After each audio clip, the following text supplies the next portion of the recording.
কখনো কারো লাইফে বেহায়ের মতো থাকতে চায়েন না।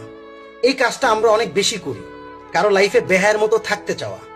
অনেক সময় কি হয় ভাই, যে মানুষটা আমার রাখতে চাচ্ছে না সেই মানুষটাকে আমি এমন ভাবে রিকোয়েস্ট করি, এমন ভাবে মানে আগ্রহ দেখাই, এমন ভাবে অনেক কিছু বলি যে তুমি আমার একটু জায়গা দিও, আমি থাইকা যাব, তুমি আমাকে একটু সুযোগ দাও, দেখো আমি এই সুযোগটা কাজে লাগাইতে পারবো। আরে ভাই, ওই একটু জায়গা, একটু সুযোগ, এগুলা সাইডে ফাইডে চাপায়া একটু আগানোর চেষ্টা করে।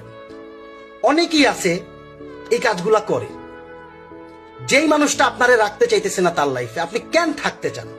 কেন? প্রবলেমটা কি?